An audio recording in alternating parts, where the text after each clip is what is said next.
We are live with my favorite astrologer, Emily. Emily, how are you doing today? We're doing so good, and that's the royal we because I'm really excited about the news I have for today. Oh my gosh, Emily is super connected to the universe right now. She has a crazy Uranus trine going on that's making her become a mad scientist even more, and she is discovering all sorts of things in the stars to share with you guys. I'm so excited to tell you.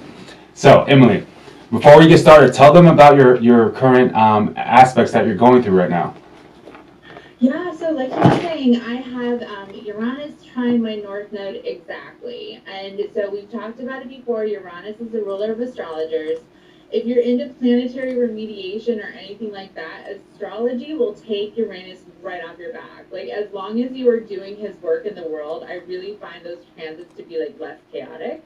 But the North Node is the node of like fate and your destiny and what you're supposed to be reaching for in this life.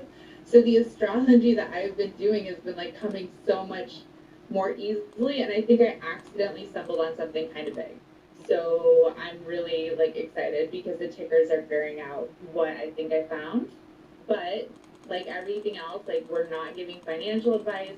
These are wild guesses on the stars as best we know them. So take all of that with a grain of salt, but hopefully this is exciting for you too. Yes, yes, yes. Very, very excited. Sound check is good. Okay, they say it's good. All right, so, ooh, man, we had a crazy last week, and we were having. It looks like we're having another crazy week. But guys, we things are looking good in the stars, but it's going to require some patience. Okay, so we're covering the crap out of AMC, but there's reason to be covering some GameStop now. So Emily, where would you like to start on this journey today? Let's just get right into it. Let's just get right into it. Jupiter, which we talked about and we've been kind of building on for a couple of episodes now, is about to retrogress, so retrograde back into Aquarius. That is pretty much where we saw GameStop have a bunch of its action. And GameStop never really did what it should have done with this Jupiter ingress into Pisces, and that was kind of not clear as to why. Because GameStop has its Venus in like 1 degree Pisces. So Jupiter, the main benefic, and Venus, the lesser benefic, connected together should have been a pretty sizable price point. But we all watched it never beat its all-time highs. It never went to the places that it could have gone. And AMC started soaring and held a lot of that price action for a while. So originally my thought was that something similar to like 2018 with Bitcoin had happened where the ingress into Pisces just wasn't enough energy to activate everything that we would have thought was happening with GameStop. And that when it came back in 2022 and strengthened that point of contact, we would see a really big boom, which is something similar to Bitcoin in 2018 with Uranus going into Taurus. But now I really think that the difference was that Aquarius is just a better home for GameStop and the subjects that it rules. And when Jupiter starts heading back towards the Sun Uranus conjunction, I think we're actually going to see a really big pop, like a sizable pop that hits the headlines within 2 months, conservatively, like that close. Right. Not waiting for 2022. But the bad news with that is that AMC is almost certainly now a Jupiter and Pisces play, which means we're gonna have to wait for Jupiter to move back into Pisces towards the end of this year. Okay, yeah. And I resonate with everything you're saying, but I want you to describe to everyone why Jupiter being in Uranus is good for GameStop, and what type of Sure. energy Uranus and Aquarius brings to the GameStop industry. Yeah. So Aquarius is co-ruled by Saturn and Uranus. That's one thing that is notable for this. One reason why having Uranus there has been so noticeable for GameStop when it hits, but Aquarius in general is usually associated with things like the internet. Crypto has a lot of Aquarian influence. This sort of like inventive kind of anything that has to do with technology and really forward AI type stuff. So gaming through every stretch of the imagination with its association with tech and futuristic landscapes is an Aquarian concept. Whereas Pisces, which is more Neptune ruled, is an instant fit for AMC because you have that glamour. Neptune rules the movies. It kind of like makes sense that Jupiter moving into that would have a lot more resonance with AMC as a business model than it would with GameStop. But what's also interesting is Bitcoin and crypto in general fall under the same stars. So they are other ones that like really did not fare during Jupiter in Pisces at all, but are like super likely to probably at least see a recovery coming up in the next few weeks. Um, and maybe even some more all-time highs when Jupiter does go direct in Aquarius. Right, right. And so one thing we could say about Aquarius is it does represent like an explosion type energy, and Jupiter represents expansion, fast expansion at that, being in Aquarius. So if you guys don't know, Aquarius is a very futuristic sign. It's all about the future. It's all about breaking the old stuff and bringing in the new stuff. And Jupiter left Aquarius, right? And it was like, okay, we figured some stuff out, some things happened, but now Jupiter's like, let's go back into Aquarius and let's expand more into that Aquarius stuff. And Aquarius is an air sign. It's all about fast moving information, futuristic information. Aquarius is like an internet sign, a cryptocurrency sign, okay, and a technology sign. And it's a sign of innovation and things being invented, okay? So Jupiter left Aquarius just to come back. So it's like it wasn't done with what it was doing, okay? And when Jupiter was in those late degrees of Aquarius, which is going to hit again, that's when we were seeing major Bitcoin pops. That's when we were seeing GameStop pops. And that's part of the big reason why Emily is expecting, and I agree with her, some really big pops coming in for GameStop and the cryptocurrency world, especially Bitcoin. Yeah, and Bitcoin is really important to note right now too because it's in a moon cycle that is probably going to hit a favorable price point like in the days or two, maybe even 3 or 4 before the full moon. Because Bitcoin operates on like opposite lunar cycles to the stocks that we've been following, which are normally buy on new moon, sell on full, like roughly within a day or two. And Bitcoin's the exact opposite. It usually hits its local bottoms like right around the full moon and its local tops around the new. So if you are at all excited or feeling vibes, if you have Bitcoin holdings, or if you want more, that might be a good low point to get into it where we may not see that. Much longer. Yeah, it might not come back that low for a while. Right, right. And like I said, Jupiter's expansive energy, Aquarius is an explosion. So when the move happens, it's gonna happen quickly. And by the time you realize it's happening, you're not gonna see the prices you're seeing right now. That's gonna be facts. Yeah. Yeah. So guys, everyone hit that like button if you haven't yet. And I want to give a shout out to some of the people in the chat. What's up, Haven? What's up, KGG? I see you. Christina Arnold, we're going to do a reading on you later for sure. And PJ, you're new here as well. We're definitely going to do a reading for you guys. And that reading is going to be for this up and coming full moon in Aquarius at that. We also have Aquarius full moon, right when Jupiter is about to go back to Aquarius, okay? So this is not, yeah, this is not a coincidence, okay? So we're going to cover that full moon later on the live reading. Now, Emily, do you want to talk about certain aspects that that Jupiter's going to be making specifically when we should expect some of these moves?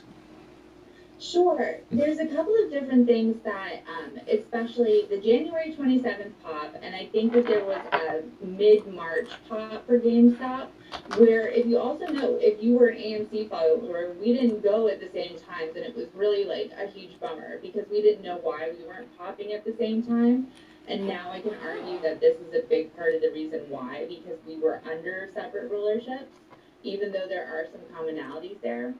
But in the end of Aquarius, it's like 24 degrees Aquarius, GameStop has a Sun-Uranus conjunction that is exactly trying its north node in Gemini. Okay, so these are two, like this is an aspect that basically says that this is like a futuristic company that's going to deal with technology, and the north node aspect says it will be one of a kind, like a business model, something happens to it that is never going to happen to anybody else. Like that is a fated encounter, and I think that you could look in that pretty far and see where even like the pop seeds came from, like why GameStop would be singled out of the pack of stocks to move, but that's a different conversation.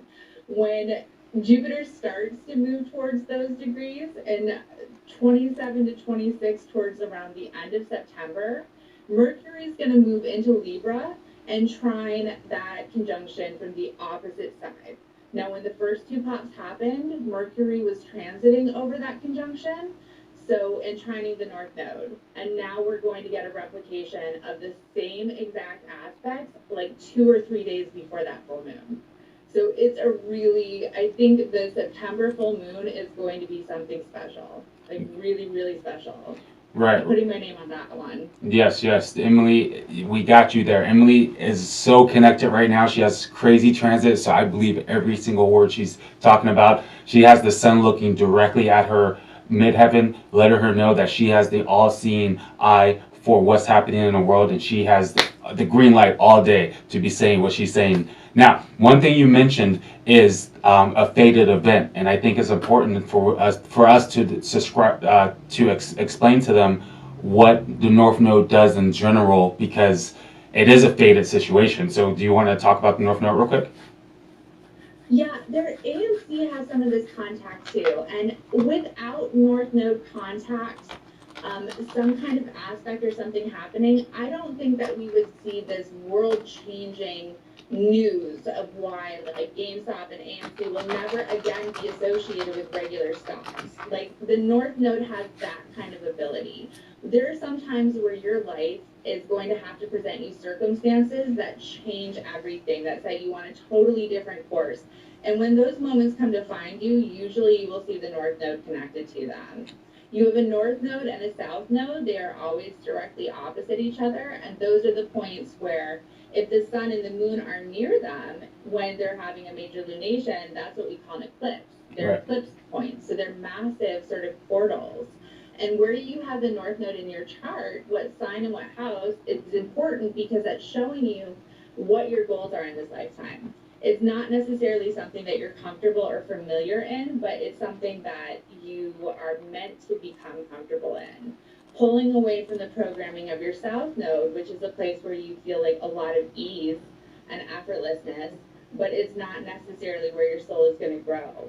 So when the North Node comes in to your life through aspects, transit aspects, it's a really big deal. It's something that's going to be like pulling you closer to your purpose, whether that's a comfortable process or not. Right, and I like to tell people when they're going through a major North Node transit, because the North Node deals with destiny, you're almost, whatever happened is supposed to be happening. You're almost right where you're supposed to be. When you're getting a big North Node push, it's like the universe is trying to knock you back to where you're supposed to be, back on the tracks. And so that's how we can kind of look at it. Now, when you think about how the Jupiter, planet of expansion, is going to go back and then make a perfect trine to GameStop's North Node, you can almost look at that as a fated event, but a fated event into a unique future, into your a new originality, into a new structure, into the newness. Okay, and that is definitely going to be a very surge type energy because first of all, it's happening in an air sign, so air can move very quickly, can take off. So fast. Right. Aquarius is an explosion. Jupiter is expansion, and you look at it. You can look at the South or the North Node as like a amplifying force of all that stuff. Okay, so we have like double, triple, like amplifying energy with all these things happening here. So again, if you didn't catch it, when this stuff gets activated, and it could get activated as soon as it hits Aquarius, or it might wait a little bit till it gets to that 26 degree or so, but when it gets activated, it is going to happen super, super, super quick. Don't you agree with that, Emily? I do. I do think that this is another situation where, I mean, the good thing about AMC going into hibernation is that it's going to be a good period to acquire. I don't know if this is something where it's ever going to drop down to the levels it was at before. And I think that there will still be price action. But I think that, like, the moon aspects, like the moonage of us, like, going to Mars is probably off the table. But you're going to, GameStop is going to have a lot of moments on the way up there. I really feel like it's going to be back to that. It's going to be volatility, you know, pushing it up in the right direction. and it's going to not be that long of a cycle to get there. Right. So, kind of how, let me pick your brain on this, Emily. Okay. So it's retrograde right now. So astrologically speaking, it's going backwards. Okay. Now retrogrades, they're very strong energy, but sometimes they can be a consolidating phase. You can kind of look at it where things are kind of restricted for a little bit, or we have to redo something. And I kind of see two different scenarios playing out here. As soon as it hits Aquarius, we might see some pops, or as soon as it goes back to these degrees where it makes a perfect trine to the North Node, conjunction to Gamestop's sun sign, things could happen. Or it could be, or we could have to wait until Jupiter starts going forward again, because that's, a more direct energy of things going forward. So timing wise, it's hard to say, but I do want us to talk about how when Jupiter is going to go direct and how Jupiter goes direct right when Saturn goes direct and all that good stuff. So that is also really huge energy because when Jupiter retrogrades, it's going to retrograde to about 22 degrees before it goes direct. So it's just going to finish its retrogress over that conjunction Gamestop has that we've been talking about, and then it's going to go direct over it again. So that is another really favorable time. Although you lose like the Mercury trine and a couple of other things, there's a lot of other aspects that buoy that as well. Or maybe even like another like explosion, because there's definitely going to be the first two pops that GameStop had that really went high. Were the same Mercury activating the conjunction. Mercury had literally retrograded past it, and by the time it went across it direct again to continue going forward, there was another huge explosion. So when that point gets activated by a planet multiple times, it really does have, it has an effect. It's had a noticeable effect that we can measure already. Right. And I do want to mention, on the AMC situation, it Pisces does rule the movies. Facts. Okay. But I don't want to count AMC out on this because AMC is also looking to make some futuristic moves too, and they already started doing that as well. So I am hopeful to see some movement based on this on AMC. Now, one thing I want to mention about this, which is really interesting, I'm literally just thinking about that as we're talking, is Trades. His Jupiter is 21 degrees. Wow, 2144. If the moon lords know, I've been seeing the number 44 a lot. Joey in the chat, I've been talking about 44. And Trades has a 21 degree, 44 minute Jupiter in Aquarius, right? So Jupiter is about to make another Saturn or Jupiter return on Trades chart. And the first time that happened is when the whole AMC took off, when he got famous and all that stuff. So that actually makes me very excited for that reason too. Have we ever talked about how much synastry that they have? Adam Aaron, Trades, and AMC IPO? Yeah. Trey has a lot of Cancer energy. AMC has a lot of Cancer energy. And that's really, really sexy. I mean, Trey is definitely, I could definitely look at Trey's transit and look at this Jupiter retrograde as a really good thing for Trey. Okay? But fair warning, if things are like that, we are going to have to wait till the end of the year on AMC. If not 2022. Would you agree with that, Emily? Yeah, I would. And I say that, like, I don't want anybody to, like, get in a super bearish, because if anything, I think this confirms its squeezability more than anything I could have seen before. Like, if it had continued with price action past Jupiter and Pisces and past the 0 degree, I would have like some sort of, but as soon as Jupiter hit this like super lazy 0 degree, all of a sudden GameStop is in the opposite direction and AMC is starting to like get a little bloody. 2022 is going to be amazing for it, but I really hope, at least within the Moon Lords, like, just take it on the chin. I hope you have some GameStop. I hope you have a win to be able to like appreciate and celebrate, but don't be one of the frustrated ones, because if you see it coming, you see it coming. Like, there's no reason to argue with the planets at this point. They are pulling the strings. We are merely their playthings. Like, just be nice and let GameStop have their moment if you're not holding. Yeah. That's a big one that I would say, like, keep the goodwill up because Jupiter pays attention to that stuff. Like, they got a little bit dark-sided when they didn't start getting the pop days that we were getting. And I don't think that that is something that should be repeated. I just don't think it's going to be healthy for, like, as much as anybody has control over it, just congratulations, that's all that's necessary. And then just leave the conversation. Definitely. And if you guys are in GameStop, go ahead and write GME in the chat. I'm just curious on how many people are invested in GameStop. Just so you guys know, I hedged my position on AMC with GameStop. I put the same investment in.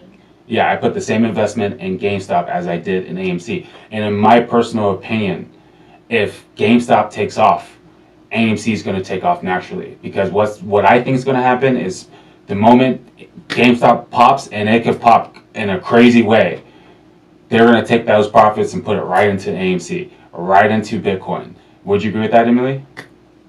Absolutely. Because we have the same loop of man, what do we like? The communities I feel like are coming together. Like, none of us trust mainstream media.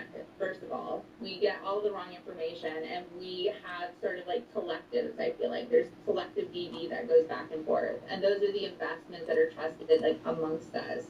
On average, there's always outliers there, but I just really feel like that is the common stuff that we all feel really good about. Right.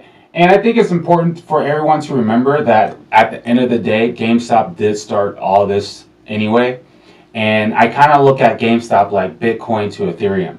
And GameStop is the Bitcoin, and Ethereum would be AMC. Okay? So with either one of them with success, the other one's going to have success. Okay? So I think it's important to remember that, hey, Emily could be right, and maybe it's GameStop's turn to run a little bit, and after it does this thing, then it's going to be AMC's thing again. And it looks like we do have a lot of people in the chat. PJ says he's 99% in GameStop, and I bet you, PJ, confirm, if GameStop pops before AMC, are you going to take some of those profits and put it right back in AMC, or put it in AMC? Same thing with Rick D. He's in GameStop. Sasha Mendez, GameStop. Havana has 200 shares of GameStop. Wow. He's going to get paid out here for sure. As you're even saying that, like, if that happens, that's a trigger for the squeeze on its own. Right. One going before the other would be, like, seriously one of the best omens that we could possibly get. But, like, I really like the GameStop to Bitcoin analogy because, like, there's a big argument that if Bitcoin goes down, all of crypto is going to have a really hard time until it's more cemented as just in the public consciousness. And I think GameStop's the same way because it's the originator. If that doesn't do what it's supposed to, like, the public that's not as involved loses confidence in everything's ability. So it's really important that they both hit what they're supposed to hit, and they're going to. Yep. And PJ said 1000% right after he makes his 10Ds on GameStop, he is putting it right into AMC. So I am hype. For that. And I think, I do want to talk about, because, the title is Jupiter Retrograde.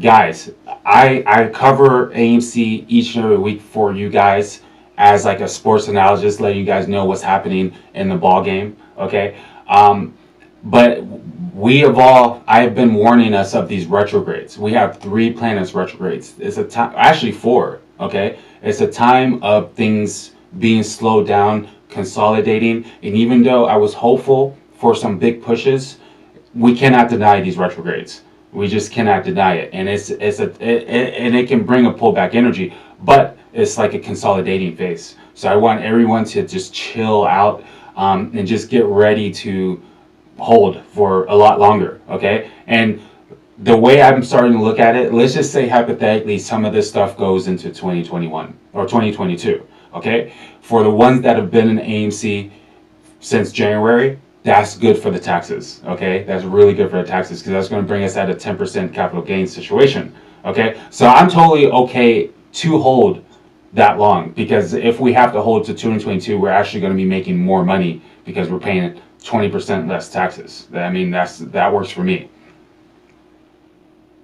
I like it. Yeah. It's all upside. It really is all upside. We've Mm-hmm. got like for me anyways, I feel like it's more certain timing. We've like eliminated some variables and there's money to be made along the way. Like I'll take it all day, any day. This Right. is good news. So let's pull up GameStop real quick on the chart. I'm just gonna show it to people, and then I'm gonna show them when everything starts going direct. Let's see, just to throw some time dates on there for them. Okay, so here's the chart on GameStop.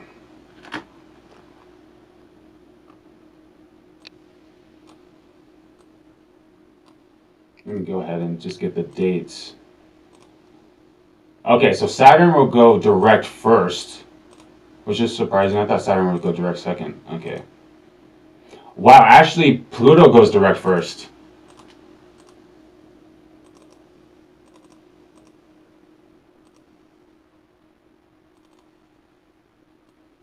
Okay, so on October 6th, you see how Pluto no longer has the R right there? It goes direct, and then a few days after that, Saturn goes direct on October 11th, and that's a Monday, okay? And that's happening in the sign of Aquarius, okay? And Saturn co-rules Aquarius with Uranus, remember that. So that Saturn going direct is very activating for Aquarius energy, period. Would you agree with that, Emily? Absolutely. And ironically, Saturn goes direct right on top of GameStop's Uranus, which is also further emphasizing, and you guys know I look at Saturn like a milestone energy, a completion energy. Saturn's been in the background building. It goes direct right on top of GameStop's Uranus. That's an explosion energy, a thrust into the future. And then a few days after that,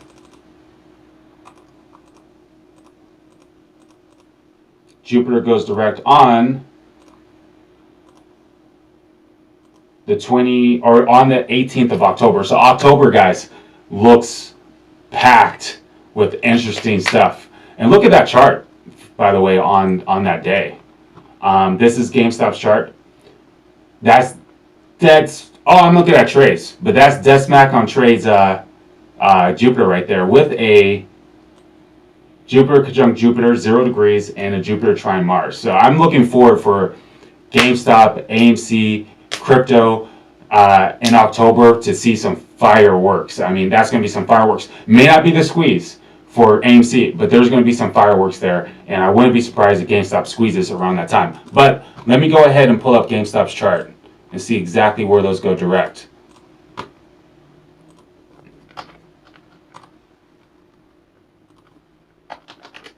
And then we have Neptune that's going to have to go direct too. Do you know the Neptune date when it goes direct? No, but at the time for October, like around the 19th, 20th, it's still... Oh, it's not until December.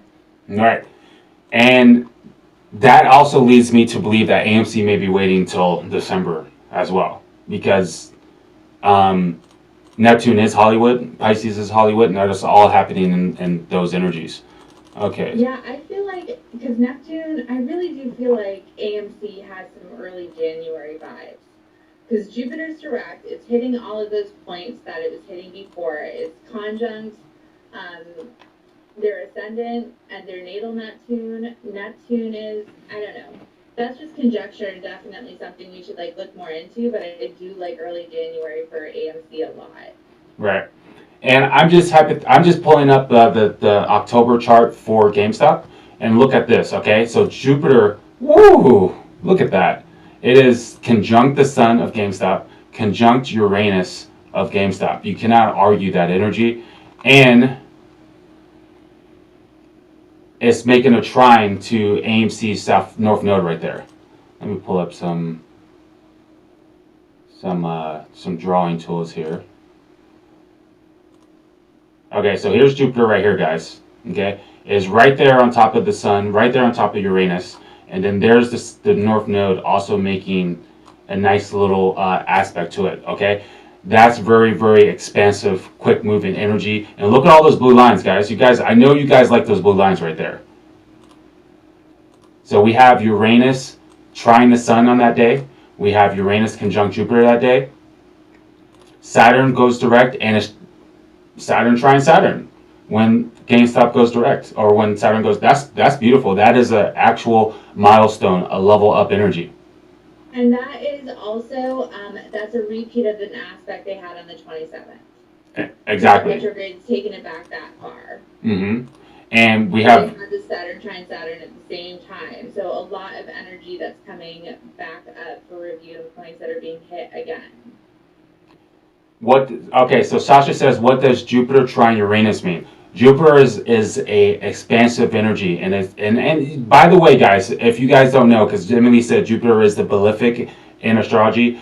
In other words, Jupiter is the most lucky planet in astrology. It really represents sudden expansion. Okay, Uranus represents destroying the old and bringing in a new, like an explosion energy. So Jupiter trine Uranus, just in a general sense, is a explosion into the future, explosion into experiencing what you truly want to experience, almost like a innovative new energy. And this is happening again in an air sign, so this could mean a lot of communication. This can mean quick moving travel. This is really good for the internet. Expect some things changing in the internet. I wouldn't be surprised if GameStop has like a whole new model in the internet industry, period.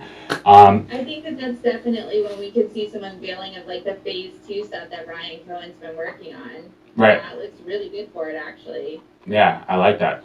And someone mentioned in the chat, I think it was Havana, a GameStop and AMC merger. What's your thoughts on that? I have seen that being like tossed around almost like fan fiction. I really like it. For a bunch of reasons. For like the esports aspect and all that kind of stuff, I think that could be so epic because I like all that stuff. I watch that anyways. I couldn't partake, but I like it. I mean, it's gonna have to take a lot of innovation, but both of them have it in spades. We've seen that. Right, exactly. Now, one thing I want to mention is GameStop does have a lot of Pisces energy. It has exalted Venus in Pisces, and then Neptune is at home for AMC in the sign of Pisces. Okay, so I am somewhat optimistic that AMC and GameStop could one day join together, or maybe since we are talking a lot about Bitcoin, GameStop could. I heard a lot about GameStop getting into cryptocurrency. I could also see some of that stuff happening as well. That I see as a more likely partnership and like really, really smart. That one could be a very big deal because they were playing with like NFTs, right, as game delivery options. Right, exactly. Leah says, do people really think GameStop is going to actually make money as a company in the next year? I do. I think that's the goal. I mean, they poached a lot of Amazon people. Here's the thing why I almost see GameStop, depending on how much they're ready to go live with, because they're only kind of teasing things right now, and they're definitely in an infrastructure phase, but they are being restructured from the inside to do that, to be like a profitable, I've heard like Amazon alternative, but especially now that we're seeing that we are going to have a phase going back into lockdown, and things are probably going to be a little bit more e-based and still networking through that, they have something that starts to come out around the same time when people are going to be so reliant on the web. That could be a really big deal too. But I do see a lot of that coming about really profitably when Jupiter goes back into Pisces and hits their Venus. I think that's a really good time for big news that hits and is almost immediately profitable. Definitely. Now, Havana says, yes, I believe the post-squeeze and GameStop will stay over 1,000. Yeah, if you guys are curious on my price target on GameStop, I definitely see it as a over $1,000 stock. Even if it doesn't squeeze, I still see GameStop. I think that is important too. GameStop does not have to squeeze for it to become a big price stock. I don't think it needs to squeeze at all. In fact, I don't even think AMC has to squeeze for that to happen. AMC's transits look so beautiful for 2022 that even if these don't have the short squeeze, they're still probably going to pop just for this explosion like energy anyway. I definitely think they're going to hold their value at the very least. Right. All right. And the price doesn't reflect value, though. That's what Leah says. So, guys, if you guys have any more questions, let us know. We're probably going to start doing the live readings a little bit. Emily, is there anything you want to add on to what we talked about? No, that's it. Okay. So, who are we going to do first then? Who are we going to do first? We're about to do some full moon talk. The full moon is on Friday. By the way, though, that Friday full moon is at like 10 o'clock p.m. So, I hate to say it, but this full moon energy is falling over the weekend for us. Okay, so it's one of those, not the best timing for a full moon being at the later night on a Friday. However, I'm still excited for all of this stuff. I mentioned in the AMC DD video that we could just be consolidating for the next 2 weeks into the next waxing phase, and if that happens, I'm completely okay with that. But let's go ahead and look at some of these transits. The first person we're going to do would be, who put their birthday in here first? Christina. Okay, do you already have her birthday in your thing? I do. So just to double check, we're doing January 24th, 1984, right? Yeah. Oh, by the way, do you guys want to call in? I totally forgot about that. Let's call in. Zoom call. All right. Well, we'll go ahead and start hers. Why people are coming in for the Zoom call. Okay. But yeah, Emily, I'm gonna let you take off on that because I don't have her in my chart yet. Okay, so Christina, so what I have is Cancer rising, Aquarius sun, which is, so you have a full moon happening in your 8th house, if that is your Cancer rising. That's sexy. I know, she's like, especially if you're investing and you're doing all this kind of stuff, that's a really big deal. And I don't know what you were doing around the 21st of December, but it's also important to note that this full moon is reactivating that conjunction point when we're all like making our wishes and what we want to do for 21 under that like energy of kings and the Star of Bethlehem. This is going right back to that. So if you were doing anything around that time, you can probably expect to see something, some little signs of where it's been going. And you have, at the time that this is happening, you come really close. Well, let me get the full moon up. And if you're having a full moon in the 8th house, keep in mind that's very, very good for the stock market because the 8th house. That's super good, and this is practically conjunct your sun, Christina. So this is going to be a really big deal. That's almost making me feel good that I hope she's an AMC. Are you an AMC? Because that might be good news for us on this full moon. Because it's turning into an auspicious one for you.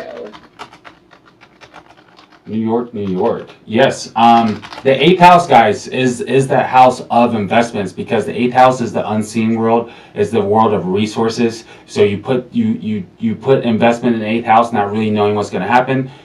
You kind of have to go in the dark a little bit, but then you get a transformation, a new life, new energy. So when it comes to the stock market, especially when it comes to your money resources, you want to look at the 8th house, and you want to look opposite of the 8th house, which would be the 2nd house. And the 2nd house will have to do like your money, your savings, everything, your value. And then the 8th house is your resources and other people's resources, okay? So if you're having a full moon in the 8th house, please believe you're going to have some type of climax with your resources, with your money. That's facts. The other thing to note, Christina, is because you are a Cancer rising, the moon is your ruler. So every time there's any kind of illumination going on, it's going to affect you in a different way than it would for most people. So this bringing in things, elements of your 8th house, it is directly, it's personal for you. Even though this is about like your investments and the way that you're playing with other people's money, I don't think that this is going to be a partner's money that's coming in to deal with you. And you have Saturn retrograding back pretty close to your sun. But at the time of this moon, you're going to be pretty safe from that. And it just looks like it's mostly good fortune heading your way. So hopefully that's for all of us on the backs of AMC. Yeah, and she says she is, fully in AMC. Yay! That's like actually... I'm taking that as an omen. Something nice is going to happen. Right. One way or another, you should have something that is looking like a completion based on things that happened in December. and what you were doing around the new moon and 8th house activities. Right. So this is her chart right here, guys. And we can see Jupiter is, the full moon is right there on her sun sign. And it's cusping her 8th and her 7th, okay? So that's very, very bullish energy, and it activates her 8th all day because her 8th is ruled by Aquarius energy. Now, look what else she has in her 8th house right now. She has Jupiter in her 8th house. She has Saturn in her 8th house. That's very, very good for expansion. Now, Saturn can bring some restriction there, okay? But Saturn puts you to work. Saturn wants you to make a move in the 8th house. Saturn wants you to, build more structure with your resources. So for you to be investing right now with Saturn in your 8th house, with Jupiter in your 8th house, wow, that's a really good idea. That's an absolutely phenomenal idea. And then this full moon, this sun falls in your 1st house during this full moon. You have Mercury also in your 1st house during this full moon, which is right here, guys. She's thinking correctly, okay? Her thought and where she's taking her life is right on point. She has Mars in the 6th house, further emphasizing, hey, take some action with your money, take some action with your savings, make some plays, make some moves. So based on that, Christina, I'm actually looking forward for that transit for you. Let me look at your south node or your north node real quick. Where's your north node at? She's having a nodal conjunction practically. You just passed one. She's got north node in Gemini. Yeah. So wow. This is a perfect example of somebody who's right where they're supposed to be in life. Okay, like I said, when you get that north node energy, the universe is kind of knocking you back on track, back in place. Okay. Yeah. And look at this full moon. Look at what's happening with her moon. It's trying Jupiter on that full moon. Moon trying Jupiter, and like Emily said, the moon rules your entire chart. So yes, this is an expansive energy for you. This is definitely expansive energy. I look forward for that full moon for you. Next time we're live, please let us know what happened for this full moon for you. I wouldn't be surprised if new people come into your life, if new money comes into your life, if new opportunities come into your life, and if you're feeling really, really good at this time, and if you have a lot more clarity with Mercury in your 1st house. So let us know later when that happens. But I'm very, very, very, very bullish on what I see in your chart. Beautiful for you, Christina. Okay, Sasha. She says her full moon is happening in her 11th house. That's good. Now, Christina, if you have any... Aquarius and 11th house are like, Aquarius traditionally like rules the 11th house, so that is a really fortuitous place to have this full moon. Definitely. Did she give us her birthday? Sasha. Alright, I'm not sure if I have your birthday, Sasha. Does anyone want to call in? PJ, do you want to call in? Because we're about to do yours next. And Christina, before I move your chart, do you have any questions on your life at all? Any questions on your life at all, Christina, before we get rid of your chart here? And PJ, do you have PJ's birthday, Emily? I don't. Can you give it to me? Yep, it's July 29th. So you're about to have a birthday. Happy birthday. Solar return. Seriously? Okay, what year? 1988, 4 p.m. PJ, New York City, okay. Oh, another New Yorker.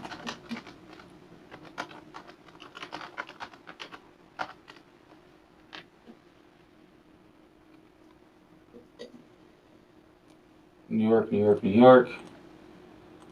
PJ, 4 p.m. PJ, are you Sagittarius rising?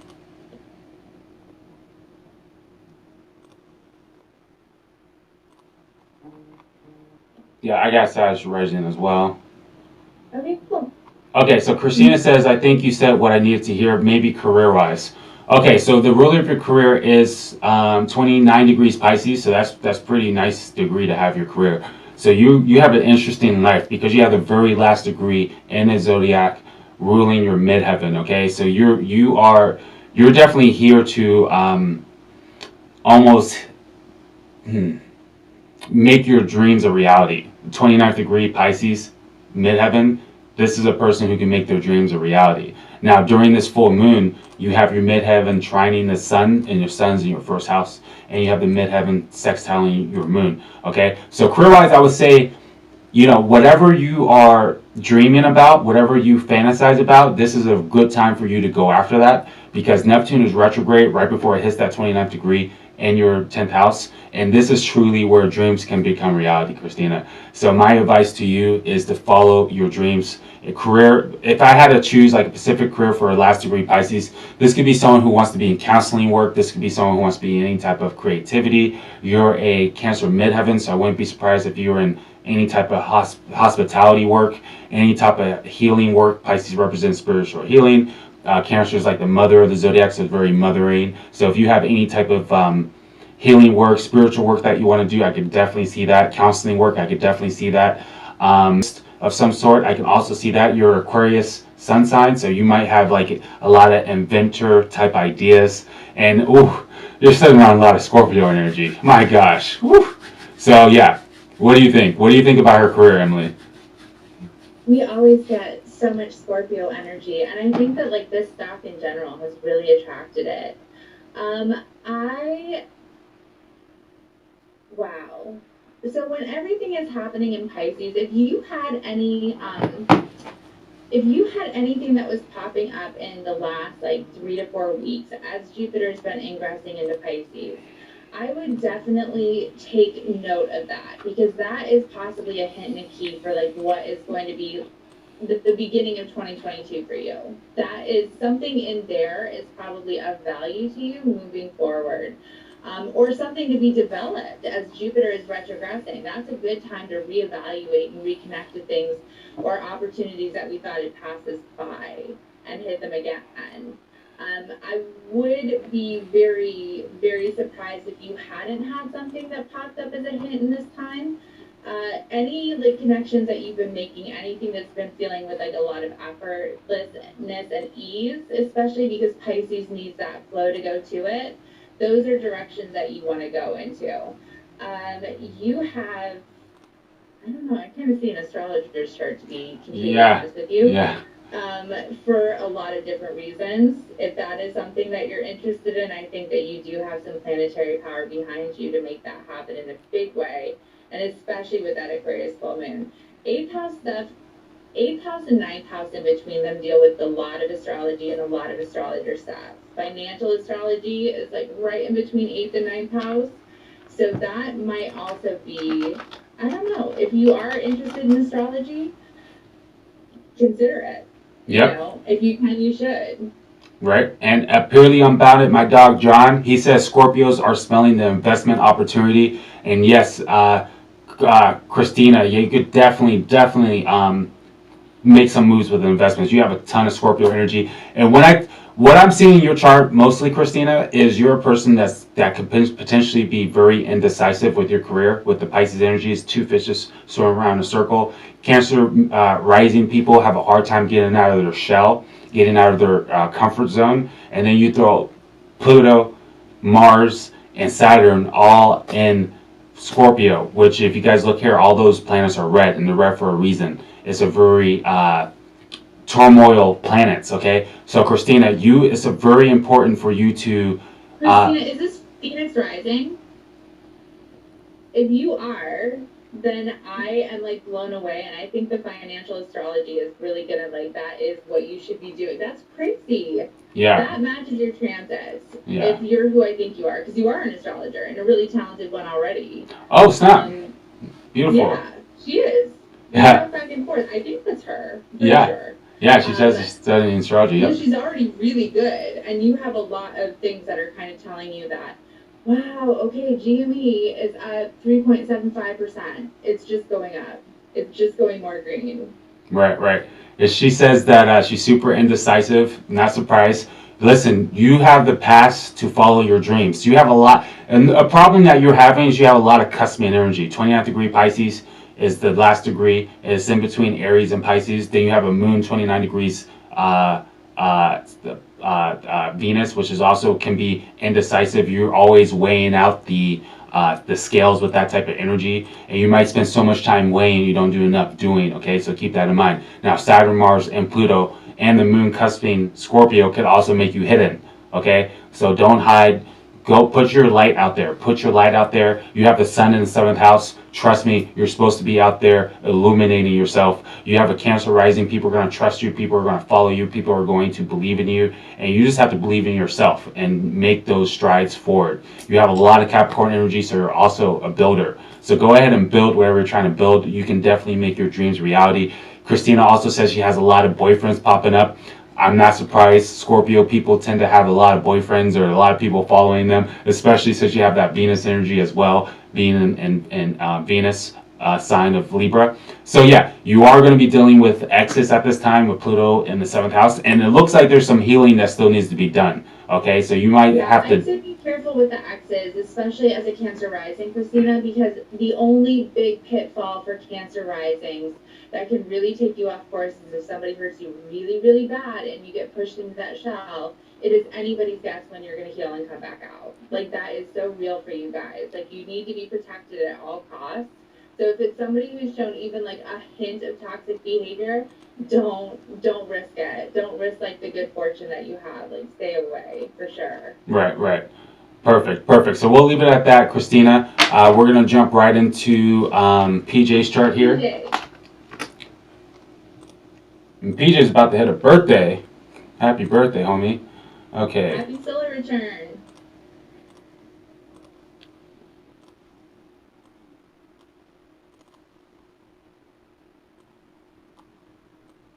Okay, so it looks like this full moon is going to fall in your 2nd house.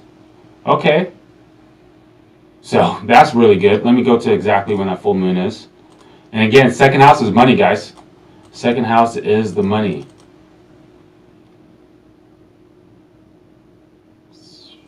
Okay, so if you guys look here, let me go to the exact spot.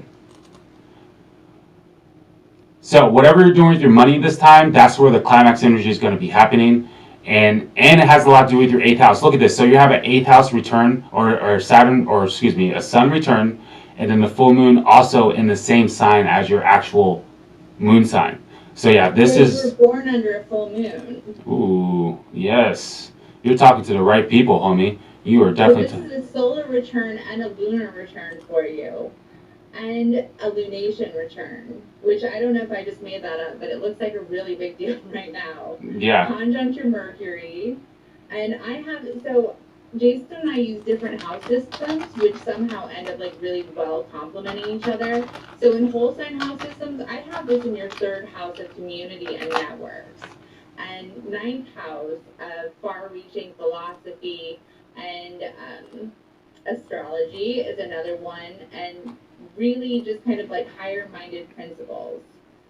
And in Placidus, it's your 2nd, your 8th house. So that's a merging of the two, the income and the other people's money, as well as the network and the community and the family that goes around it, and the ideals and the philosophies and the beliefs that's being preached. So this sounds like a lot of ape action to me. This sounds like that's going to be a very fertile place for you in dealing with your community, maybe even becoming a community figure, a bigger presence, somebody that people are like looking to kind of like keep a light as dark things are going on. And again, all of this 8th house stuff, like another person that has really fortunate looking stuff heading their way. Definitely. And one thing I want to mention about this full moon for you is look what's happening. It's making a opposition to Mercury. Okay, so whatever you're thinking about, you're probably thinking clearly, and you're also thinking about transforming your life for sure with Mercury in your 8th house, and Mercury is already naturally in your 8th house. So you're definitely looking to transform something, and I want you to really stay connected to your soul, stay connected to the deepest parts of yourself, because that's where the universe wants you to focus. Okay, now this full moon is also making an exact trine, 0 degrees to Jupiter. Jupiter is, first of all, the most lucky planet of the zodiac, and it's all about expanding things, all about giving you luck, all about giving you what you're truly wanting to experience, okay? And it's fallen, and Jupiter's in your 6th house of overall well-being. So this time tells me that you're transforming your habits. You're transforming your health, physical health as well, with it being in 6th house of physical health. And you are definitely healing from something, and it has a lot to do with things you value the most, okay? You're healing from your values, you're healing from certain transformations you've been through, and now you're going to be ready to kind of step into that new phase of routines, the new phase of good habits, and getting rid of some of these bad habits. When I look at your Jupiter during this full moon, it's making a lot of interesting aspects. You have Jupiter sextiling Sun, Jupiter trine the moon 0 degrees, so you're connected to your ego, you're connected to your programming, you're connected to your emotions, your needs, okay? And now Jupiter's making a square to Jupiter, Jupiter square Jupiter. So to beat Jupiter square Jupiter is to stay optimistic, okay, and not to become pessimistic, because Jupiter is a very optimistic sign. So as long as you're feeling optimistic during this full moon, you're probably straight. Two things could happen with the Jupiter square Jupiter. You could be overly optimistic or overly pessimistic, so it is important to have a certain balance. When I see a Jupiter making a square to Venus on top of that, it kind of tells me that certain relationships are here hurting you and certain relationships are here to help you, and you really need to decipher which ones are going to be the ones that are going to carry you to the future you want, which ones are good for your overall well-being, because it looks like Venus is a little bit of a issue for you. And when I say that, is you're overly indulging potentially right now in certain aspects of your life, Venus in your 7th house. So to me, that looks like people. What do you think, Emily? Yeah, love, affection, money, all that kind of stuff. That might be something that you want to kind of keep a rein on. I also, in looking deeper at this, I just realized, PJ, you and I are like opposite twins, because you are another somebody that has a Uranus nodal thing going on. In your case, it's Uranus exactly conjunct your south node at 14 degrees, which is going to be there for a very long time, and it's sextiling your north node in the 4th house. So you have the exact same thing as I do. We have exactly reversed nodal placements, okay?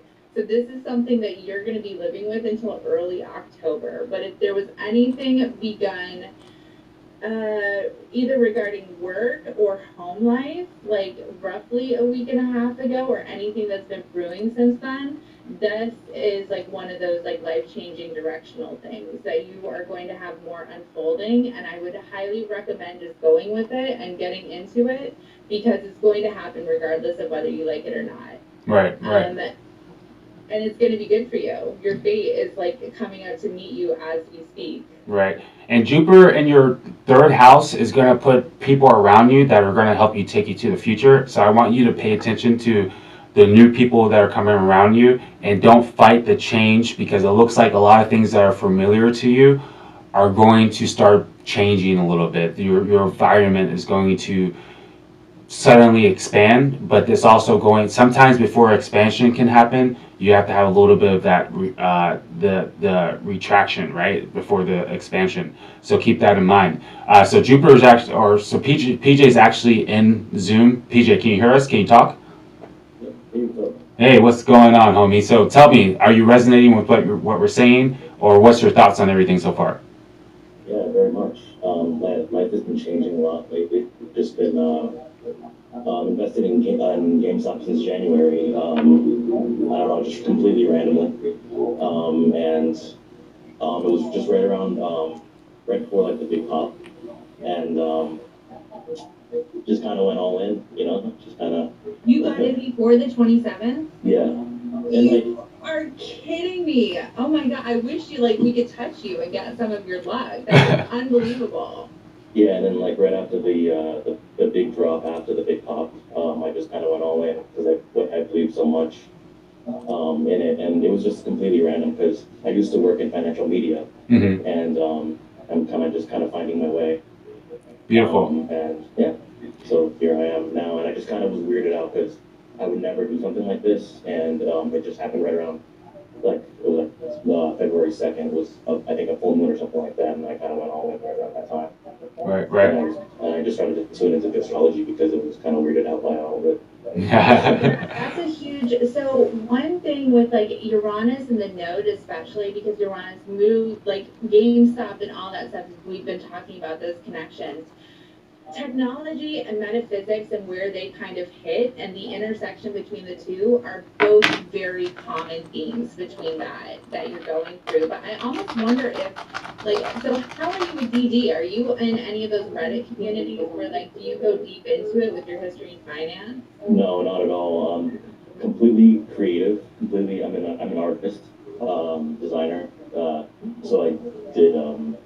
I used to work for a financial media TV company, and yeah, kind of got disillusioned there and left. Just just left and moved to Austin. And I'm in Austin. All these people are in Austin. That is so crazy. Synchronicity. yes, Did and you? then I actually moved back to New York, so I'm actually in New York now. But yeah, I was in Austin for two years, so How'd you like it? loved it.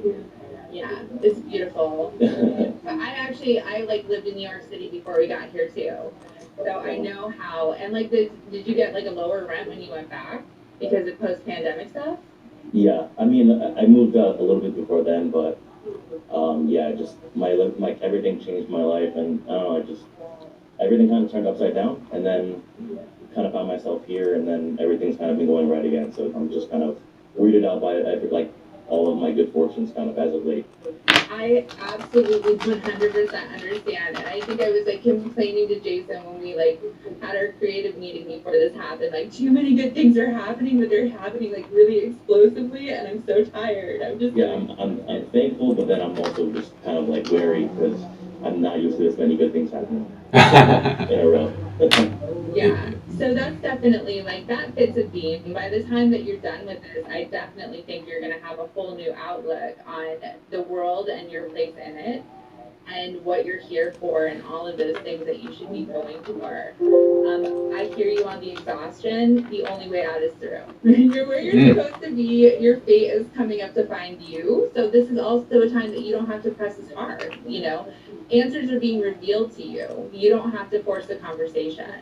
They are going to come to you, but be listening and be aware. Because, yeah, same thing. All of the answers are going to be in your environment, and it's going to start coming at you a lot faster. Stay rested. Now, let me ask you this, PJ. What's going on with relationships with you right now? I cut off all of my social network. Mm-hmm. I literally stopped talking to everyone, all my friends and everything, just because I wanted to work on my career. Oh my gosh. I'm so happy you said that because you have Venus square Neptune 0 degrees, and Neptune is retrograde right now, and it's also opposite your midheaven 0 degrees. So you can almost look at Neptune as dissolving things for your career, and especially relationships, because of this type of transit. And it's really important. I was going to say, if you were caught up in all these relationships, it's really important not to get caught up in any fantasies. And it looks like you're doing that. You did realize that, and you had to get out of the fantasy of having these friends, having this social network, and get into the reality of the dreams you really want. And you're right on target with that. You're right on target with that. And when Neptune goes direct, and when Jupiter goes direct in your third, you're going to have a brand new social circle. You're going to have brand new opportunities for relationships. But the key here is to follow your dreams and be on your true path, because that's when you're going to attract the right people, the true people for your life. Yeah, so that was the main reason I jumped from Austin back here, just because I just decided to completely cut my social network and regroup with my family, which is what I thought was the most important. Oh my gosh. Yeah. And guess what? Neptune is in your fourth house of family. And so is Jupiter. So you actually move like towards your good fortune. That's crazy. And it's another like piece of good fortune to freak you out and also give you like faith, because something in you is pulling you to the places that you have to be. Well, I'm actually shaking. Yeah. And just so you know, you're a Leo, and you are the epitome of following your heart. And so as long as you follow your heart, with that Leo energy, you're gonna be right where you're supposed to be in life. Okay, that's the key as a Leo. Wow. Yeah. Thank you. Thank you so much. Yeah, no problem. So before we let you go, do you have any questions? No, not at all. I'm actually just trembling. All right, PJ. That's so good. Yeah, keep up with us if you need any more questions on the way. Like, we have big things happening now, so Yeah, thank you so much. with you and see what goes on. PJ, are you in the Discord? I am. Oh, perfect. What's your name in there? Slime time. I know it's called. Okay, perfect. All right, I'll see you in the Discord, homie. Thank you so much for calling in. Thank you. Yeah. Thank you. Yeah. Okay, so we're gonna do Sasha right now. Emily, her birthday is June 30th, 1976, 7 7:10 p.m. And I'm pulling up the full moon for her. A fellow Gen Xer, I see. That's awesome. Ooh, she Can has. you give me the time again? It is 7:09 p.m. Okay, and where? New York, Bronx, New York. Another New Yorker. Wow. Okay. We're on a stream. Okay, so here's your chart, guys. Another Cancer rising. Wow. Hey, these are. If you're a Cancer rising, you're ruled by the moon, so you are talking to the right people. Holy crap. Okay, here's the big one. Here we are. This is absolutely. So you are a Cancer. Wait, hold on. Let me get this. You're a Leo moon and a Cancer sun, which means that you have a mutual reception between the luminaries. That is a big deal. That's a really big deal. And it comes with the high side and it comes with the low side. Are you going to call in? So hey, I have her with a Sagittarius rising. Is that what you have? Oh.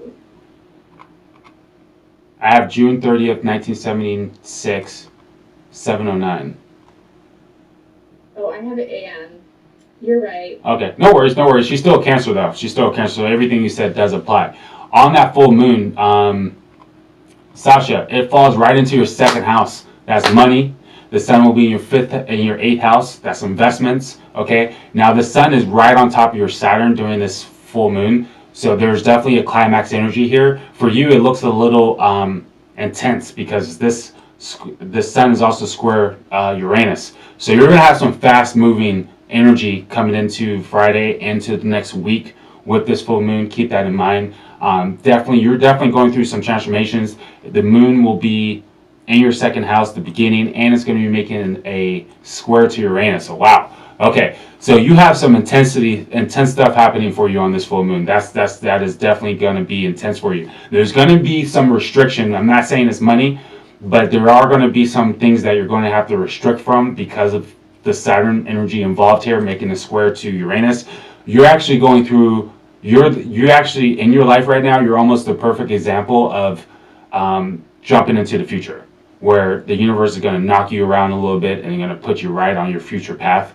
So I want you to keep that in mind. Trust the universe, trust the universe, trust the universe. You have some good stuff happening as well. You have the Pluto trine Saturn over here. So trust me, whatever happens is supposed to be happening. The transformation is supposed to be happening, but it is going to be intense. I'm definitely seeing an intense transformation for you, but it's almost like the universe wants you to really focus on building the reality that agrees with everything that you value. Okay, so if you're doing stuff and participating in things you do not value, things that do not bring energy to you, you need to just stop doing it and not focus on there, because with all this transformation energy, you're going to be forced to be on the direction, on the path you need to be. Okay, now Sagittarius rules your entire chart. That's Jupiter. Jupiter is also in your second house, so wow, the money is consolidating for you. You have Saturn and Jupiter in your second house. When those start going direct towards the end of the year, I do see some big things coming for you. I'm definitely going through some life-changing things. Yes, you definitely are going through some life-changing things, and you just need to trust that. Yeah, you just need to trust that. And I will say, trust the people that are talking to you right now, not just me. But look at this. You have Mercury in your 7th house, 0 degree, sextile to Jupiter. Jupiter is in your 5th house, and Jupiter is making a sextile to Neptune, 0 degrees. So wow, okay. So anything speculative that you're doing, because 5th house is speculative stuff, go ahead and attack that. Don't be afraid to go after, take some risks with that. You can definitely take some risks, but with those risks are gonna require you to restrict other parts of your life. Keep that in mind. What do you think, Emily? I think, and I'm going to be completely honest here, I think you're having a really hard time because there's a lot of Chiron context, there's a lot of North Node, there's a lot of Saturn. I do think that you are hitting exactly where your fate is supposed to be, but if I had to take a guess from this, it is like hard. Like you are grinding right now to keep up with some of the weight that is on you. And like he already said, the moon is going to be activating some more of this with the Saturn aspects in play, because you have Saturn coming up. You have transit Saturn and natal Saturn caught in the crossfire of everything, which I have in your 3rd and 9th house, and Jason has in your 2nd and 8th house. So again, these are like the main houses that I normally see just the knee movement, the 8 movement altogether in. With Saturn in the 3rd and the 2nd house, you are going to need to watch communications that come up costing you money out of nowhere. I would say the Saturn restrictions in the earning and in everything are more like keep as much in your pockets as you can and be prepared because unexpected expenses could be on the way. But it looks like you're going to have everything that it takes to meet them. But you don't want to be caught in any sort of a situation. You need to be prepared. The more over prepared you are, the less likely something bad is going to happen because Saturn loves that stuff. But I would keep an eye out that you have resources around you to handle some challenges that are coming your way. Right. And for you, you know, you have a path to lean on some people during this time, as long as they're in alignment with your frequency, okay? Because the Jupiter is making a nice aspect to your Saturn, or to, wait, hold on. What is it hitting? Yeah, to your Saturn, and Saturn has a lot, no, it's not hitting your Saturn. To your Venus, excuse me. And Venus has a lot to do with, actually, hold on. Hold on, real quick. Jupiter sextiling Mercury, yes. So yeah, think about the people that are in your life talking to you right now, because your Mercury is in Gemini in your 7th house. So listen to the people around you if they're hitting your frequency. If they're not hitting your frequency, do not listen to them, okay? You are going through a hard time, but the universe is wanting you to go through a hard time because it's putting you through a major transformation and it's trying to knock you into the right symmetry with your true value system, okay? And that is so important to know right now. Like this is stuff that's scheduled and it's supposed to be happening. It's right. Absolutely necessary to like make you suffer right now to get you to whatever is next. And I feel horrible saying that because it's never like good news, but sometimes it's how it works. Right. You know, diamonds become diamonds under pressure. Oh, like, snap. That is sometimes what it takes to like stand off our corners and get us ready for like the next move. And that is very close to what I would say like the squeeze that you're in right now because it's intense. There's a lot here. Right, totally. And like I said before, take some risk, all right? Jupiter is getting some really good aspects for some risk-taking energy. So don't be a scared little Cancer during this time. Another thing I want to say is because the sun is on top of your Saturn like this, and it's making a square to Uranus, this requires work, okay? So at this time, you should be working your ass off, okay? Saturn is in your 2nd house. And look at the aspect Saturn's making, okay? It's trying Pluto, it's trying Neptune. Go to work. Work. Grind. Focus on the work. Focus on the mission. Focus on the structures you're trying to build. And that's how you're going to beat this energy, okay? Not being afraid to work. Not being afraid to get out of your comfort zone. That's the biggest issue with Cancer energy. They're stuck in comfort zone. And for you, since it's happening in 7th house relationships, your Venus is conjunct your Sun in the 7th house. Don't just be cuddling with a partner or with your loved ones and just being with family and close ones and not paying attention to the world, the outside world, okay? And I encourage you to almost spend less time with people you just are in a relaxed energy with, okay? Because you want to push yourself during this time.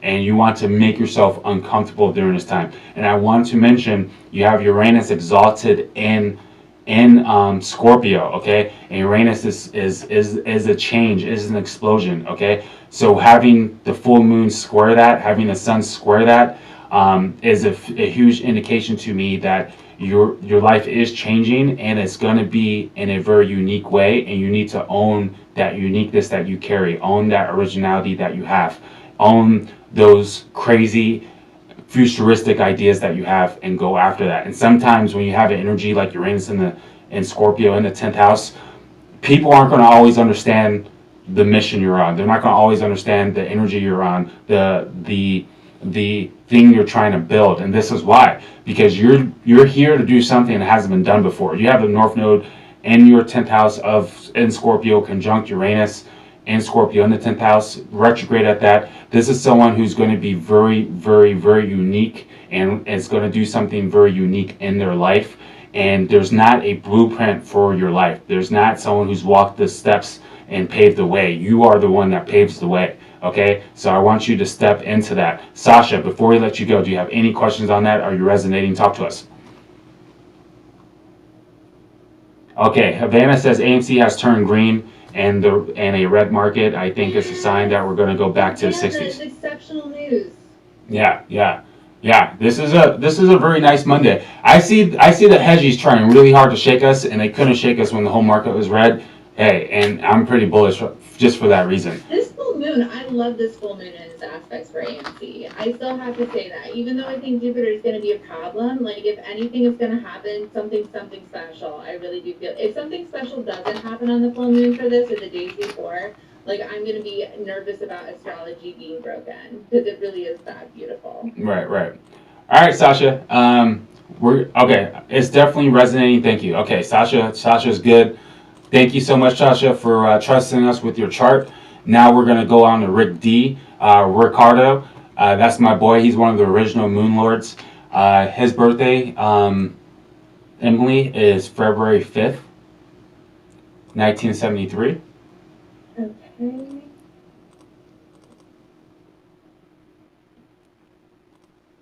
Yeah, Ricardo's my boy. He's been here with me since the beginning.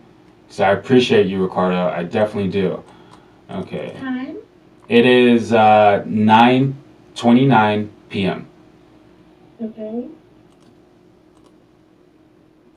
Is it another New Yorker? Los Angeles. Sun value. Okay. Yeah, sun value. California, Los Angeles. Okay, so let's see here. Moon.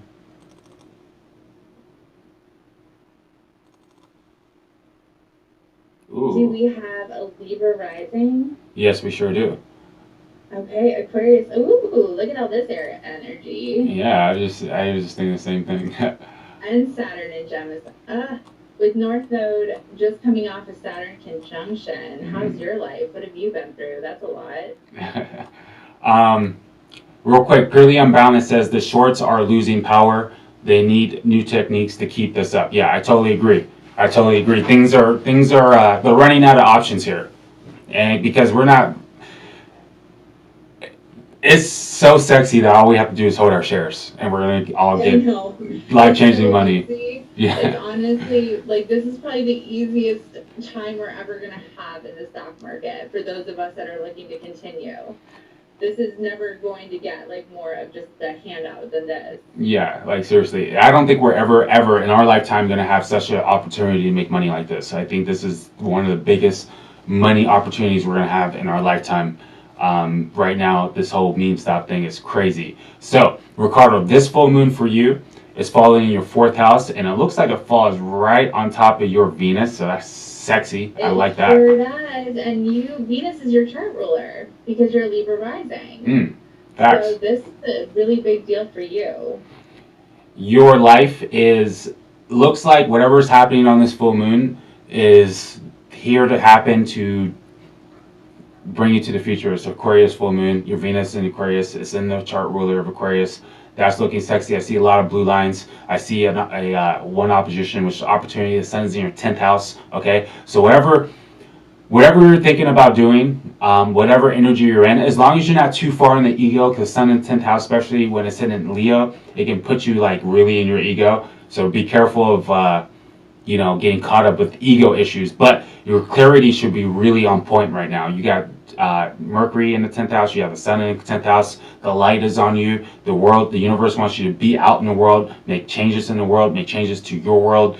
The Mercury is trine your moon, and it's also square Uranus, so yeah, you're getting thrust into the future. Uranus in the 1st house for you, retrograde. So yeah, you are definitely thinking about your uniqueness and what you want to do in the world, and I also encourage you to go ahead and chase those things because the universe is also giving you a major green light with that. Now, it also looks like it's putting the right people around you too. This full moon being right on your Venus, and it's trying your Pluto. So certain people around you are going to help you with your transformation. So trust the people around you with that transformation. It might have a lot to do with family being in your 4th house too. So trust your family. Spend time with your family. You got some answers with your family. Listen to your family. Listen to your mom, your loved ones, your wife, all those people are definitely giving you correct information right now. What do you think, Emily?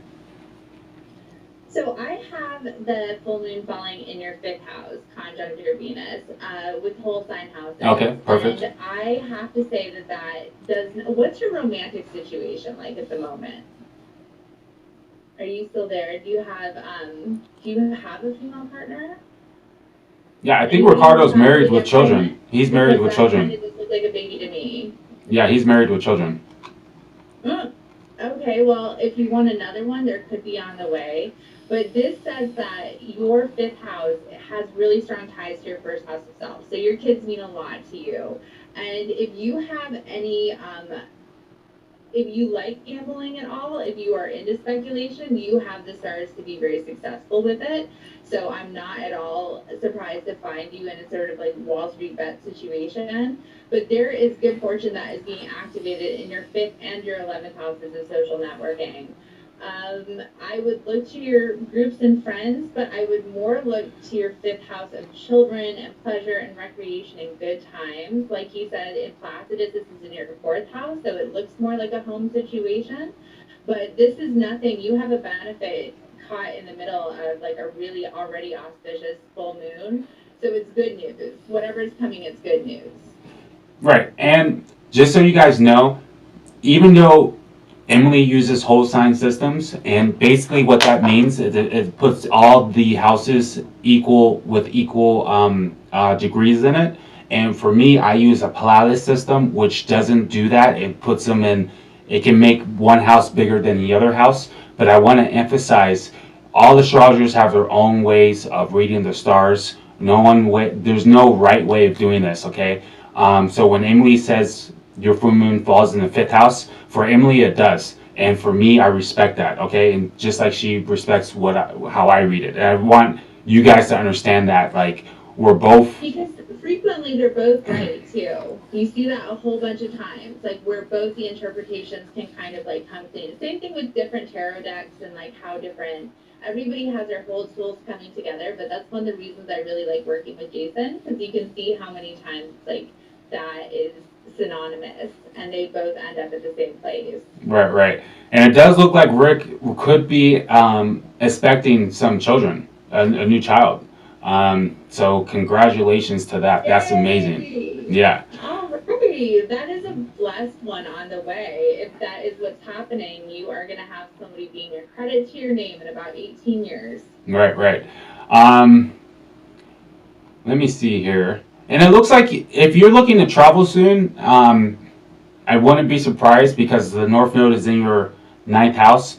And with that type of energy, through traveling, through experiencing other cultures, other people, there could be a lot of enlightenment there, okay? And Jupiter is in your fifth house, also giving you enlightenment with children, speculation energy is off the charts. And it looks like you could be experiencing a lot of spiritual healing with Neptune retrograding on top of your moon in the sixth house of overall well-being. And since it is Pisces, that's spiritual healing, well-being. So you're going through a major spiritual upgrade, spiritual healing. I wouldn't be surprised you're helping other people heal with the Mercury and the Sun in your 10th house and a sign of Leo and Cancer over here. So yes, you're probably healing a lot of people. You're probably healing. You're thinking about your overall well-being on a spiritual level, putting the right people around you. And it looks like you do have the right people around you. So I want you to stay on that wave, stay positive,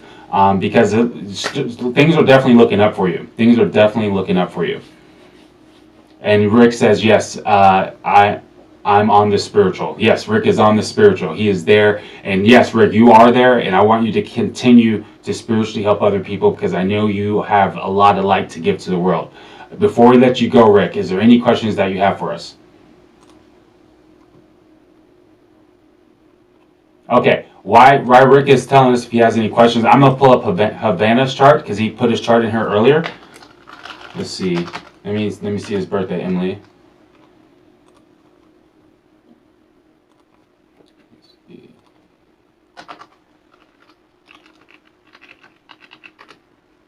Okay, his birthday is September 28th, 1965. You're welcome, Rick. Thank you for joining today.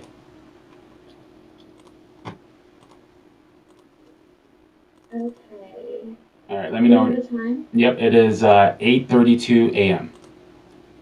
in Seminole, Oklahoma.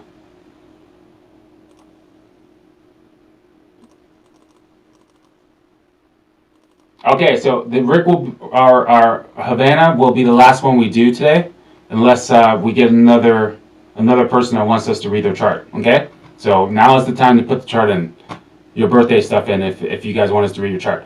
So, Rick, or not Rick, Havana. This full moon falls. Oh, Havana said he likes how we play off each other, Emily. Thank you, Rick. Or thank you, Havana. Oh, yeah, we do too. It makes it a lot easier. Yeah, we love it. Just making sure to double check, because I'm the Gemini sun here. So we have Libra rising, yes? I have a first degree Scorpio rising. Okay, so let me double check my birth information. September 8th, 1965? Oh, sorry, September 28th. 28th.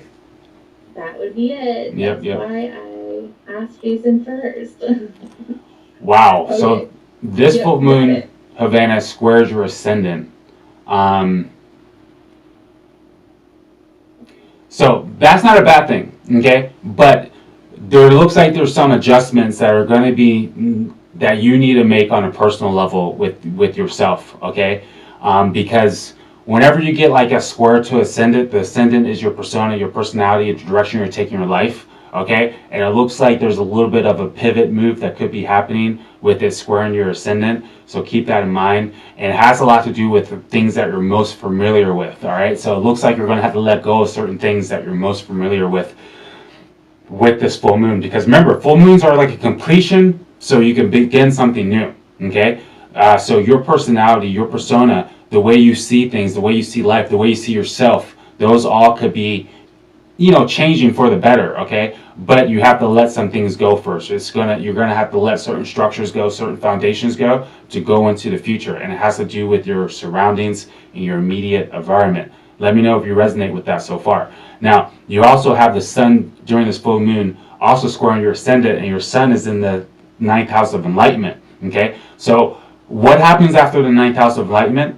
After you go through the 9th house of enlightenment, you didn't know what you want to do in the world, okay? So right now you're being super enlightened on your surroundings and what you find the meaning of life is, okay? So certain meanings of life for you is starting to change, okay? You're starting to see things differently.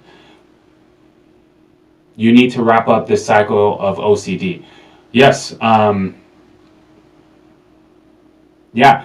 Certain things that you're doing that's part of your routines that aren't serving you, you need to let go of, okay? Because you need to make space and room for other things. The ruler of your 6th house of your routines, which will have a lot to do with that OCD energy, is Mars. And Mars is in your 10th house of career and what you're doing in the world, and it's squaring, you have a Mars squares Mars. So you say you need to get rid of your OCD. Mars square Mars is also telling you to take action on something that isn't serving you correctly, okay? Mars is in your 10th house of career, and your Mars is in your 1st house, again, emphasizing a change of your persona, a change of your personality, a change of how you see things. And all this Jupiter energy is a change of your meaning and reasoning behind things you do, okay? So whatever you are gaining knowledge on, whatever you have found new wisdom on, I really want you to embody that and capture that and live by that. Emily, what do you think? So I think that you should be preparing yourself for some kind of a fight that is ultimately going to go in your direction. I have the full moon in your 4th house, and that puts the sun in your 10th house of not just like career, but this is also authority figures and how you're seen by them. And I kind of feel, Woody, like this might have something to do with estate stuff with your kids, because you have right now a nodal return in conjunction in your eighth house of other people's property and the south node in your earned income, and it looks like there's some kind of a decision coming. And if you are challenged in any way, shape, and form by another man or a male authority figure, you should be prepared to stand up for yourself calmly, politely, but arduously, because you do have the upper hand in this situation. So I don't know if any of that is coming in or through, but like if that is something that comes up, or if there is any kind of a, not discrepancy, I'm trying to think, any sort of conflict or any sort of like chest pumping with that Mars square Mars, go for it, because you got the stars in your favor, and it's probably something that you, and your Mars rules, you know, you're a Scorpio rising, that is your planet that has you, so just be prepared, because there's a lot of fated encounter star type looky things here, but you have Jupiter treating Jupiter, so we know that you win. Yeah, and with all this this Scorpio energy in your first house, and all these aspects to your ascendant and your Mars in the first house, and even the moon, to me, this is you versus yourself, okay? You're dealing with people, but ultimately the fight is with yourself, okay? And what I mean by that is certain habits that you have, certain things, certain reasoning and meaning behind why you do things are changing, and you need to change, embody that change that the universe is telling you to change about yourself, okay? Because through that change, and I already know what it has to do with letting go, okay? Letting go of certain parts of you so you can clear the energy for the other parts of you to come in is what the universe is asking you to do. And once you do that, you're going to have a new place in life, a new meaning in life, a new reason to do things, a new enlightenment, a new abundance, okay? The universe is trying to give you a new abundance. Now look at your actual Jupiter, or transiting Jupiter. You have a Jupiter trine Jupiter, and then Jupiter is trine your ascendant. So through making those adjustments on your persona, making those adjustments on your personality, and letting go of certain things that aren't healthy for you is going to bring in a lot of expansion energy. I mean, I'm talking a lot of expansion. Jupiter trine Jupiter is nothing but expansion, and you got the Jupiter trine Jupiter in your 8th house of transformation, and it's trine your ascendant of what you're doing in the world or where you're going in the world. Yeah, your life looks very expanding right now, but you want to very much be careful of the ways you self-destruct yourself. I'm just going to say it like that. You're Scorpionic, you self-destruct, okay? Get rid of those bad habits, and nothing but expansion is going to come in through this. What do you think, Emily? Yeah, watch it on the self-destructive tip, because there's like whatever's happening with the sun in your 10th house here, and especially with Mars in your 10th house and all kinds of other stuff that's happening, it's visible. You're going to have some eyes on you for whatever's going on. So just be prepared to, like, you know, that Scorpio energy lets you be like super comfortable in dark places, but you do know how to handle yourself in the light too. You already have those skills, and those are the ones that you have to pull on, like be your public self, or like the Scorpio part of you that everybody else is allowed to see, and you're going to be completely fine. Right. And one thing I want to mention, all right, the sun in the 10th house, or it's about to come in the 10th house. In Emily's chart, it is in the 10th house already. You got Mars in the 10th house as well, and you have Venus in the 10th house as well, okay? You really want to, you're going to feel the need to fight. You're a fighter already. And when I say fighter, it's like you're a person who isn't afraid of a challenge, and Mars square Mars, it's almost like you're ready for a challenge at all times. So I want you to be careful of looking at certain situations as a challenge and being compulsive about it, okay? Mars squares Mars is a perfect recipe of taking action before thinking, and it causing chaos. It causes a bad ripple effect. So as long as you're thinking before taking action and strategizing and controlling that power that you have, especially with the sun and Mars in the 10th house, because you feel powerful and you feel like you need to fight for things, okay? But I challenge you to let go of your power a little bit and kind of trust the universe, and always stay in the higher frequency of all this energy, okay? And it could turn into a beautiful situation for you with all this Jupiter trine Jupiter stuff, okay? That's facts. And he says, I have had to visit from my spiritual giving me a sign I was coming back to a path I was on a year ago. Beautiful. And that could exactly be why Jupiter is retrograde on your ascendant like that. It's trying to put you on the right path again. Trust that energy.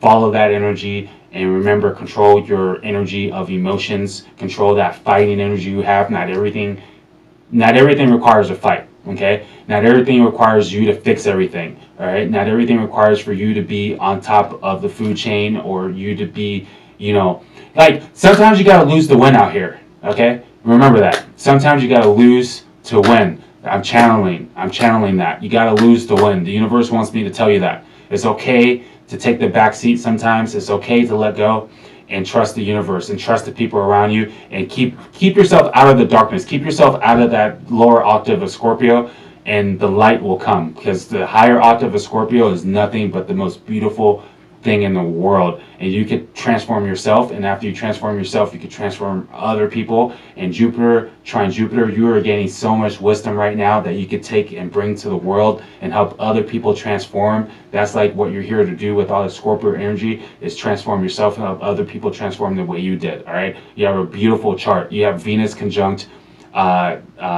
Neptune in the first house and Scorpio. Your uniqueness, your originality is off the charts. But you have to remember, you're super complex with this type of energy, and most people are not going to be able to understand your complexity. You're always going to be a little bit misunderstood, but don't let that misunderstanding turn you into that scorpion, okay? Be the eagle that flies high in the sky. Be the phoenix that flies high in the sky, that has its own light and brings the light out to the people. You feel me? I know you feel me. Scorpio facts hitting hard, Joey says. All right, Havana, if you have any more questions for me, let me know. I'm about to pull out Purely Unbounded's chart. He asked me to look at his second house. As I pull that up, Havana, hit me with the question if you have one. Emily, what do you think?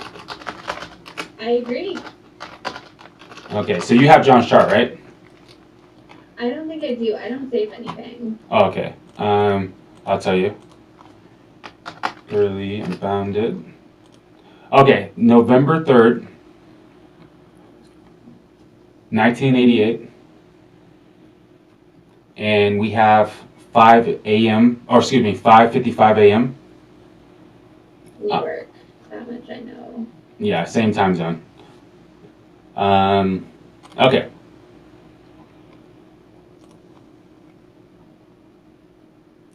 All right, Havana says, well, the truth is I need to take some reins on stuff that I have been procrastinating over, and it's hard for me to let go of respect of me or fear of me. Yeah, exactly. Totally. Scorpios need to, they roll power, okay, and they hate to feel vulnerable. And the moment they can be vulnerable and to let go of that power is the moment they try and find true power. And to find true power as a Scorpio is to only try to control themselves and let go of trying to control other people. And I'll repeat that. The true power of a Scorpio is to let go of trying to control everyone else and only control what they can control, and that's themselves, okay? You can't control the narrative. You can't control other people, okay? And the moment you stop worrying about that stuff, a whole nother world will open up for you, and that's absolute facts, all right? So we'll leave it there. I'm pulling up Purely Unbounded's full moon here. And thank you, Havana, for trusting us with your information and giving you a reading. I appreciate you. Okay, so. All right, here is his chart. John's chart, Purely Unbounded. And it looks like his full moon will be happening in his third house. And it's making a very sexy sextile to the moon, 0 degrees. The sun is lit right now, making a trine to Mars, a sextile to Jupiter. And you got some ascendant stuff going on, a square. So you have something very similar to Havana. Oh, you guys are both Scorpio risings, that's why. They're both Scorpio risings. So you guys are both going through a change on your ascendant, your persona, your personality.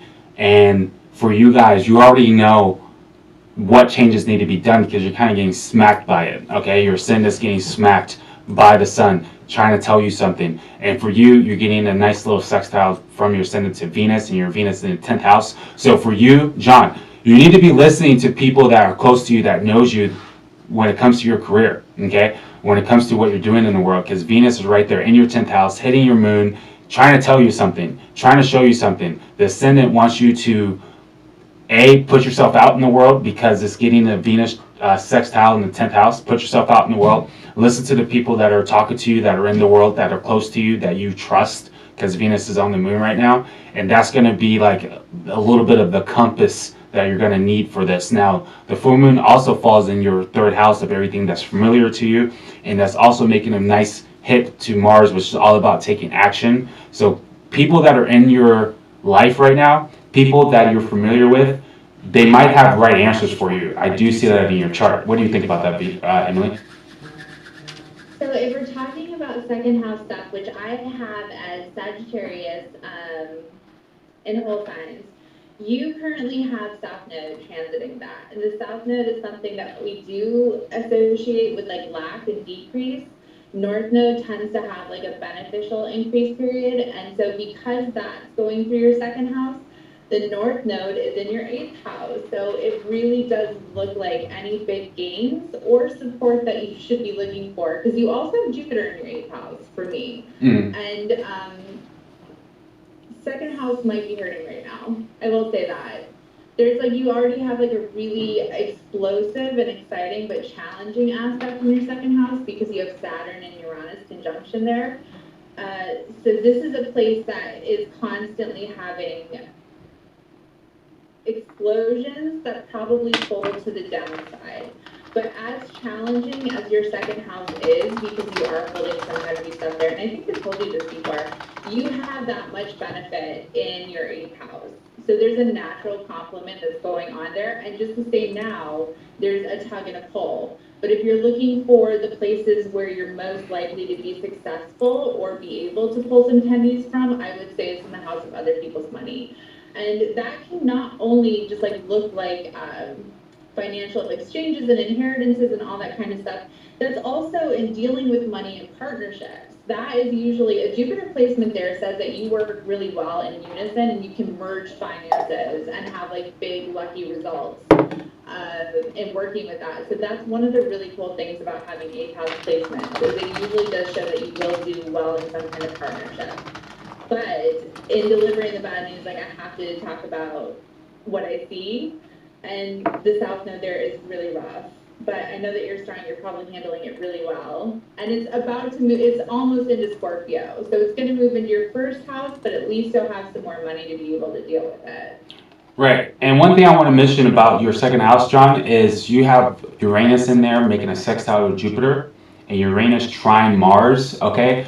If you want to make some money, if you want to make some changes to your financial situation with Uranus getting an aspect like that, it's about, honestly, like, I know I've said this a lot, but a lot of people are dealing with Uranus right now. You have to own your uniqueness. You have to own that rebel inside you and trust that frequency you're hitting, okay? Because Uranus is giving you information, okay? You have Uranus in Sagittarius. You're getting information. You're getting enlightenment. And through that information, through that enlightenment, you can make some positive changes for your life financially. But you have to trust the universe. You have to trust that whatever you're trying to do hasn't been done before.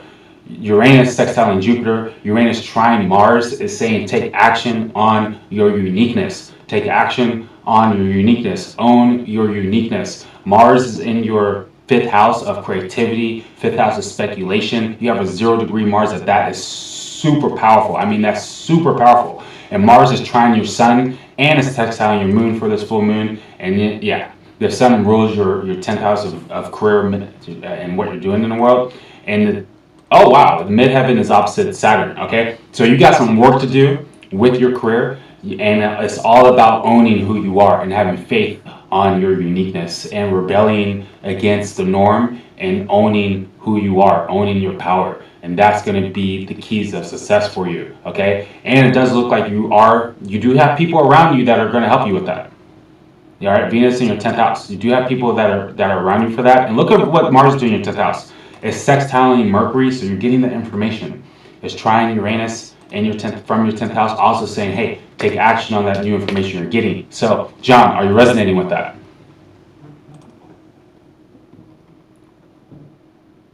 Tell me how you feel, John. Do you got any questions?